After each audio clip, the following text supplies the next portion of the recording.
నమస్తే అండి. Welcome to Shri Vishwam astrology. నేను మీ మురళీధర్ ఆస్ట్రో న్యూమరాలజిస్ట్. ఈరోజు వీడియో కర్కాటక లగ్నం 2026 జూన్ 2 నుంచి కర్కాటక లగ్నం సంవత్సర ఫలితాలు ఏ విధంగా ఉంటాయనేది ఈ వీడియో ద్వారా మీకు వివరించబోతున్నాను. కాబట్టి సాధ్యమైనంత వరకు కూడా ఈ వీడియో స్కిప్ చేయకుండా ఎండ్ వరకు చూడటానికి ప్రయత్నం చేయండి. అలానే మీలో మీ యొక్క జాతక వివరాలు తెలుసుకోవాలనుకున్నా, పుట్టిన పిల్లలకి మంచిగా ఆస్ట్రో న్యూమరాలజీ పద్ధతి ప్రకారం మంచిగా నేమ్ కావాలనుకున్నా, లేదా నేమ్ కరెక్షన్ చేయించుకోవాలనుకున్నా, లేదా మీ యొక్క అదృష్ట రత్నం తెలుసుకోవాలనుకున్నా, ఇలా ప్రతి మీ జాతకానికి సంబంధించిన వివరాలు తెలుసుకోవాలనుకుంటే ఈ స్క్రీన్పై కనిపిస్తున్నప్పుడు మీరు కాంటాక్ట్ చేయండి. మీకు సంబంధించిన జాతక వివరాలు తెలుసుకోండి. ఓకేనండి. ఇప్పుడు కర్కాటక లగ్నము. ఈ కర్కాటక లగ్నం జూన్ 2 నుంచి ఈ సంవత్సర ఫలితాలు ఏ విధంగా ఉన్నాయనేది చూద్దాం. జనరల్గా ఈ సంవత్సర ఫలితాలు ఏ విధంగా మనం చెప్తామంటే, రాశి చక్రంలో ఎక్కువ కాలం సంచరించే గ్రహాల ఆధారంగా సంవత్సర ఫలితాలు చెప్పడం అనేది జరుగుతుంది. ఈ విధంగా ఒక రాశి చక్రంలో ఎక్కువ కాలం సంచరించే గ్రహాలు చూసుకున్నట్లయితే శని 2.5 సంవత్సరాలు, గురుడు సంవత్సరము, అలాగే రాహుకేతువులు 18 నెలలు, అలాగే కుజుడు 45 రోజులు ఈ రాశి చక్రంలో ఎక్కువ కాలం సంచరించే గ్రహాలుగా చెప్పవచ్చు. వీటి ఆధారంగా మనం ఈ సంవత్సర ఫలితాలు అనేది చెప్పడం జరుగుతుంది. అలాగే ఒక జాతక విశ్లేషణ చేసేటప్పుడు ముందుగా ఆ జాతకానికి సంబంధించిన శుభగ్రహాలు ఏంటి, పాపగ్రహాలు ఏంటని మనం డిసైడ్ చేసి అప్పుడు ఆ జాతక విశ్లేషణ చేసినప్పుడు ఖచ్చితమైన ఫలితాలు రావడం అనేది జరుగుతుంది. ఈ విధంగా చూసుకున్నట్లయితే గోచార రీత్యా ఇప్పుడు శని ఈ కర్కాటక లగ్న జాతకులు చూసుకున్నట్లయితే 9వ స్థానంలో ఉండడం అనేది జరుగుతుంది. అలాగే గురుడు చూసుకున్నట్లయితే 12వ స్థానంలో ఉంటున్నాడు. తర్వాత రేపు జూన్ 2 నుంచి కర్కాటక లగ్నంలోకి ఉచ్చ స్థితిలోకి రావడం అనేది జరిగింది. తర్వాత అక్టోబర్ 30 తర్వాత అంటే నవంబర్ 1 నుంచి మళ్ళీ రాశి మారి మనకి 2వ భావంలోకి అంటే ద్వితీయంలోకి రావడం అనేది జరుగుతుంది. ఈ విధంగా వచ్చి వారి యొక్క ఫలితాలు శుభ అశుభ ఫలితాలు ఇవ్వడం అనేది జరుగుతుంది. అయితే ముందుగా ఈ కర్కాటక లగ్నం సంబంధించిన శుభగ్రహాలు ఏంటివి, పాపగ్రహాలు ఏంటి అనేది చూద్దాం. ఈ విధంగా చూసుకున్నట్లయితే కర్కాటక లగ్నం లగ్నాధిపతి అయినటువంటి చంద్రుడు, అలాగే పంచమాధిపతి అయినటువంటి కుజుడు, నవమాధిపతి అయినటువంటి గురుడు ఈ కర్కాటక లగ్నానికి సంబంధించిన శుభగ్రహాలుగా చెప్పొచ్చు. వీటిని గురిపాలిత గ్రహాలుగా చెప్పొచ్చు. ఈ గురిపాలిత గ్రహాల్లో కేతు కూడా ఉంటాడు కాబట్టి ఈ కర్కాటక లగ్నానికి సంబంధించిన కేతు కూడా ఈ కర్కాటక లగ్నానికి సంబంధించిన శుభగ్రహంగా చెప్పుకోవచ్చు. అలాగనే పాపగ్రహాలు చూసుకున్నట్లయితే ఏదైతే ఒక స్థానం నుంచి సప్తమం అంటే 7వ స్థానం ఆ స్థానానికి సంబంధించిన పాపస్థానం అవుతుంది. ఆ పాపస్థానానికి సంబంధించిన గ్రహం పాపగ్రహంగా మనం చెప్పుకోవచ్చు. ఈ విధంగా చూసుకున్నట్లయితే శని, శుక్రుడు, బుధుడు, అలాగే ద్వితీయాధిపతి అయినటువంటి రవి, అలాగే రాహు ఈ కర్కాటక లగ్నానికి సంబంధించిన పాపగ్రహాలుగా మనం డిసైడ్ చేయడం అనేది జరిగింది. అంటే ఈ విధంగా మనం డిసైడ్ చేసినప్పుడే ఖచ్చితమైన ఫలితాలు రావడం అనేది జరిగింది. అయితే ఇప్పుడు మీకు రేపు జూన్ 1 వరకు కూడా ఈ పాపగ్రహం అనే శని తన యొక్క ఫలితాలను ఏ విధంగా ఇచ్చిందంటే చూసుకున్నట్లయితే ఒకటి 9వ స్థానంలో ఉండి, 9వ స్థానం అంటే ఏంటంటే పిత్రాజితం. అలాగే ఈ పిత్రాజితం అనేది ఏమైందంటే ఎక్కువగా ఖర్చు పెట్టడం అంటే వేస్ట్ ఖర్చులు చేయించడం అనేది జరుగుతుంది. మన సేవింగ్స్ ఏవైతే ఉన్నాయో వాటిని ఖాళీ చేయడం అనేది జరుగుతుంది. అదే అక్కడి నుంచి మనకి 3వ చూపుతో 11వ స్థానాన్ని చూడడం జరుగుతుంది. 11 అనేది ఏంటంటే దుర్లాభ స్థానం. అంటే మనకి ఎక్స్ట్రాగా ఏదైనా వ్యాపారం ద్వారా మనకు వచ్చే ఈ లాభాలని రానివ్వకుండా వాటి ద్వారా నష్టపరిచే విధంగా చేయడం అనేది జరుగుతుంది.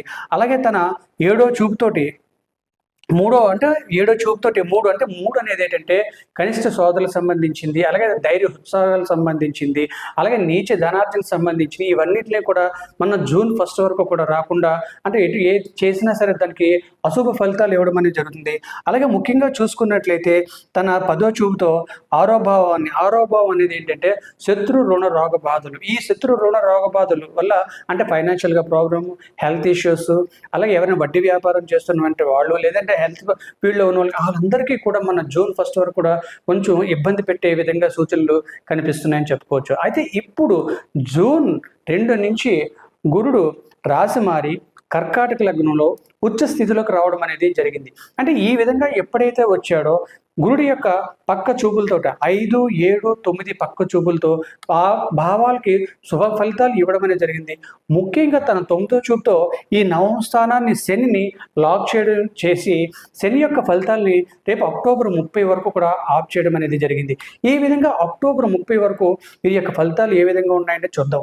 జనరల్గా ఏంటంటే గురుడు ఎప్పుడైతే కర్కాటక లగ్నం ఉచ్చ స్థితిలోకి 0 డిగ్రీలకు ఎప్పుడైతే వచ్చాడో గురుడికి అది స్వక్షేత్రంగా మారుతుంది. అందులో గురు చంద్రుడి ఇంట్లోకి వచ్చిన్నాడంటే అది ఎలా ఉంటుంది? ఫస్ట్ మెయిన్ లగ్నం అంటే మన దేహానికి సంబంధించి మన శరీరం అంటే మన ఆరోగ్య పరిస్థితి చాలా కుదుట పడుతుందని చెప్పొచ్చు. అలాగే మనకున్న చరిష్మా కీర్తి ప్రతిష్టలు అనేవి పెరగడానికి చాలా అవకాశాలు ఎక్కువగా ఉండడం అని చెప్పొచ్చు.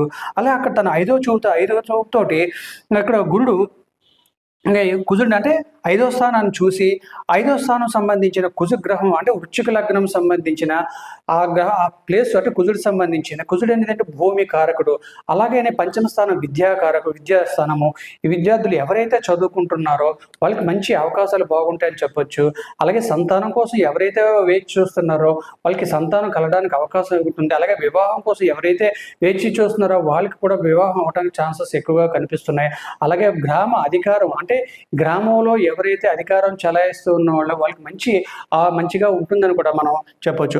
అక్కడి నుంచి ఏమవుతుందంటే సప్తమాన్ని చూస్తున్నాడు అంటే 7వ స్థానం అనేది కళత్ర స్థానం. అంటే ఇది ఏంటంటే వైఫ్ అండ్ హస్బెండ్ రిలేషన్స్ మధ్య మంచి అవకాశాలు ఎక్కువగా ఉంటాయి.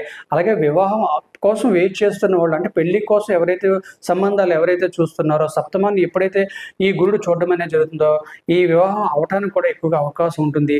భార్యాభర్తల మధ్య అన్యోన్యత పెరుగుతుందని కూడా చెప్పొచ్చు. అలాగే తన 9వ చూపుతో నవమాన్ని ఎప్పుడైతే నవమ స్థానాన్ని చూస్తున్నారో నవమ అనేది ఏంటంటే ఇప్పటి వరకు శని ఎప్పుడైతే మనకి పిత్రార్జున సంబంధించిన నిల్వ ధనాన్ని ఎప్పుడైతే ఖాళీ చేయడం అనేది జరిగింది ఇప్పటి వరకు కూడా దాన్ని కంట్రోల్ చేసి మంచి ఫలితాలు అంటే మళ్ళీ సేవింగ్స్ కానీ లేదనుకుంటే మన యొక్క ఏదైనా వ్యాపార పరంగా వచ్చి ఉద్యోగ పరంగా వచ్చి ఏదైనా సరే మన యొక్క ప్రాపర్టీల్ని మనని ఎక్కువగా కాపాడడానికి అవకాశం ఎక్కువగా కనిపిస్తుంది.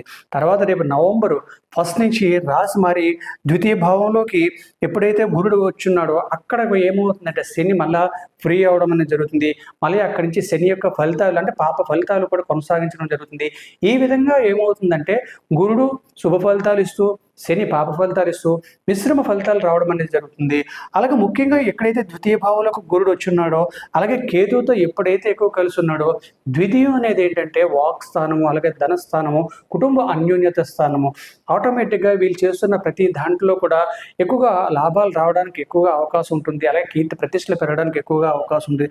అక్కడి నుంచి గురుడు ఏం చేస్తున్నాడు అంటే తన 5వ చూపుతో షష్టమాన్ని చూస్తున్నాడు అంటే 6వ స్థానాన్ని చూడడం జరుగుతుంది. అంటే ఇక్కడ ఏమవుతుందంటే శని చూడడం జరుగుతుంది, గురుడు కూడా చూడడం అవుతుంది. అయితే ఇక్కడ మిశ్రమ ఫలితాలు ఇవ్వడం అనేది జరుగుతుంది. శని తన యొక్క పాప ఫలితాలు ఇస్తుంటే గురుడు తన యొక్క శుభ ఫలితాలు సేవ చేయడం అనేది జరుగుతుంది. ముఖ్యంగా చూసుకున్నట్లయితే ఇది ఏంటంటే శత్రు రోగ రుణ స్థానాలకు సంబంధించింది. అలాగే ఏంటంటే ఇప్పుడు ఇంతగా అనుకున్నట్టు వడ్డీ వ్యాపారం చేస్తున్నా హెల్త్ పరంగా చూసుకున్నా సరే ఏ విధంగా చూసుకున్నా సరే వాళ్ళకి మంచిగా అంటే ఒక పాపం అంటే ఎక్కువగా చెడు ఫలితాలు ఇస్తుంటే దాన్ని కంట్రోల్ చేసి శుభ ఫలితాలు ఇవ్వడం అనేది ఎక్కువగా జరగడం జరుగుతుంది. తర్వాత తన 7వ నెక్స్ట్ అష్టమాన్ని చూడడం జరుగుతుంది. ఈ అష్టమంలో ఉన్న రాహును కూడా కొంతవరకు కంట్రోల్ చేసి వాళ్ళకి కీర్తి ప్రతిష్టలు రావడానికి అవకాశం ఎక్కువగా కనిపిస్తుంది. అలాగే వాళ్ళకి ఆరోగ్యం కూడా మంచిగా బాగుండడానికి ఎక్కువగా అవకాశం అనేది ఎక్కువ కనిపిస్తుంది. తర్వాత ఏమవుతుంది దశమాన్ని చూసిన దశం అనేది అంటే స్వయార్జితం అనేది మనం ఏదైతే మనం సంపాదిస్తున్నాం ఏదైతే ఉద్యోగంలో కానీ వ్యాపారం కానీ ఏవైతే చేస్తున్నామో అది ఇంకా అభివృద్ధి చెందడానికి ఎక్కువగా అవకాశం అనేది ఎక్కువగా ఉంటుంది. అలాగే మనకు కీర్తి ప్రతిష్టలు ఎక్కువగా పెరగడానికి ఎక్కువగా ఈ అవకాశం ఉంది. ఈ సంవత్సరం ఎక్కువగా అవకాశం ఉంది. అయితే కొంచెం ఇంకా మనకి మంచి ఫలితాలు రావాలనుకున్నట్లయితే శనికి సంబంధించిన ఈ పాపగ్రహాలకు సంబంధించిన శనికి సంబంధించిన మనకి పరిహారాలు చేసుకున్నట్లయితే మంచిగా ఉంటుంది. అలాగే ఈ కర్కాటక లగ్నానికి సంబంధించిన అదృష్ట రత్నాన్ని చూసుకున్నట్లయితే మాత్రం ముత్యం కానీ పగడం కానీ అలానే పుష్యరాగం కానీ ధరించినట్లయితే ఇంకా మనకి అన్ని విధాలుగా బాగుంటుందని ఈ వీడియో ద్వారా మీకు వివరించడం జరిగింది. కాబట్టి సాధ్యమైనంత వరకు కూడా ఈ వీడియో నచ్చినట్లయితే ప్లీజ్ షేర్ చేయండి, కామెంట్ చేయండి, సబ్స్క్రైబ్ చేయండి. థ్యాంక్ యూ అండి.